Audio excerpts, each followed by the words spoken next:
Jeremy, the Minnesota Dad here. I want to talk to you guys about what I like to call outdoor watches. Some people call them adventure watches or hiking or expedition watches. There has to be a few requirements in my mind for me to even consider a watch an outdoor watch. First one is it has to have one or more of the ABC functions: altitude, barometer, and compass. It has to be comfortable around your wrist, and it has to be somewhat water resistant or waterproof or whatever the designation is. Let me start with the first one. This is the Suunto Core. It's the Glacier Gray model. All that means is the color around inside the bezel here is gray. Okay, there's a all black or the military black. There's all sorts of different Core models. Now Suunto is a smaller company. I believe they're from Finland, I believe.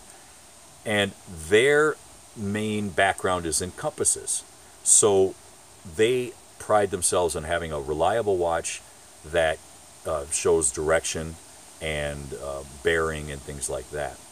The other features on the Suunto, it's an ABC watch, so it has altitude, barometer, and compass. And you can. Oh, this also has a thermometer in.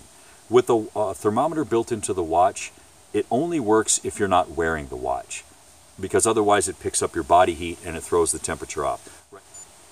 And it has a couple other features where, let's say you want to set a bearing, like if you want to go a certain direction, you can lock that in, and if you veer off that direction, then it'll show you an arrow, okay, go this way, go that way.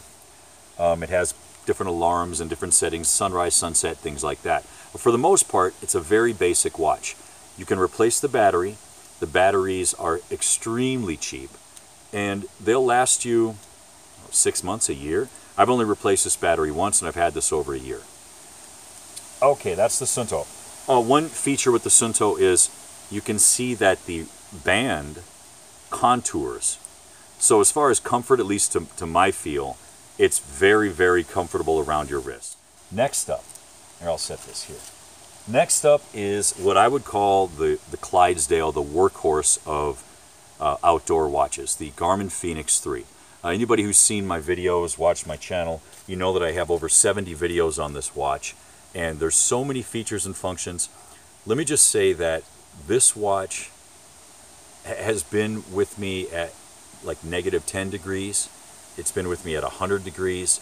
It's never let me down. You're going to find that the Suunto and the Garmin measure temperature pretty much the same, and the altitude's pretty much the same. The main difference with the Garmin Fenix 3 is it has a GPS unit in it, a GPS chip. So it can tell you your coordinates of where you're at. It can tell you which direction and which way to go to get to another coordinate. You can save locations. You can do what they call a track back.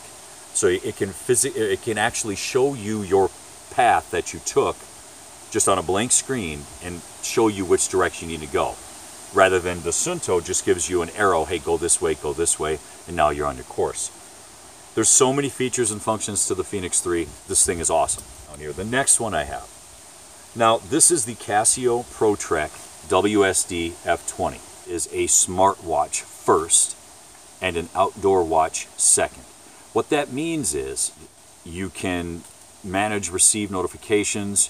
It has Google Assistant. You can actually view photographs on, let's say, Instagram. If somebody likes your Instagram post, you can see the actual photo that they like.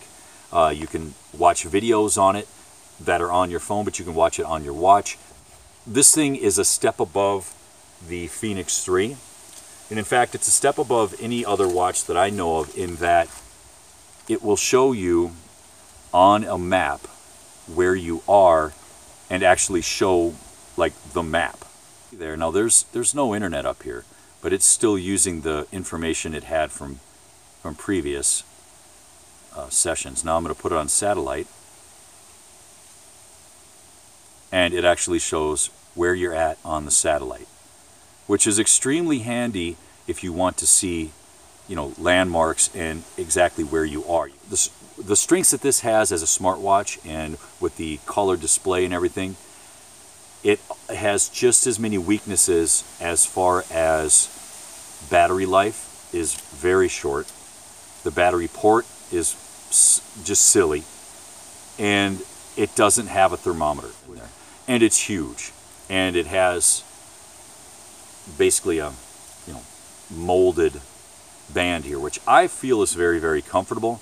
Some people don't like it. Now you can see how big it is. So as far as what watch is right for you, if I were going to go, say, to Alaska with no internet, no cell coverage, nothing for, say, 5 days, I would want the Fenix 3, because it'll last for 2 or 3 days if you're running a bunch of activities with the GPS and everything.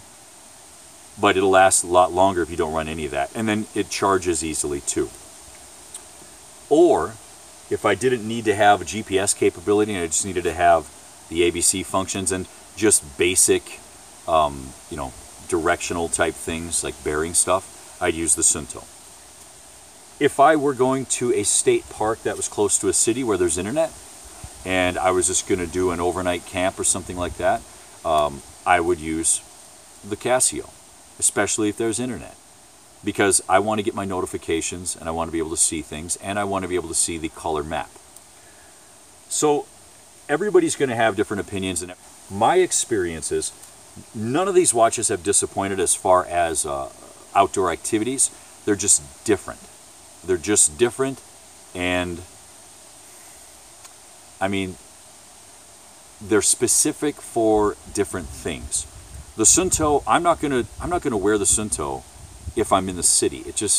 I would rather wear a smartwatch where I can get my notifications, especially if I'm driving and I don't want to pick up my phone. However, if I'm going to go swimming, or if I know it's going to be really cold and I'm going to be outdoors for a long time, and I want to have a watch that I know can stand up to it, I'm going to take the Fenix 3.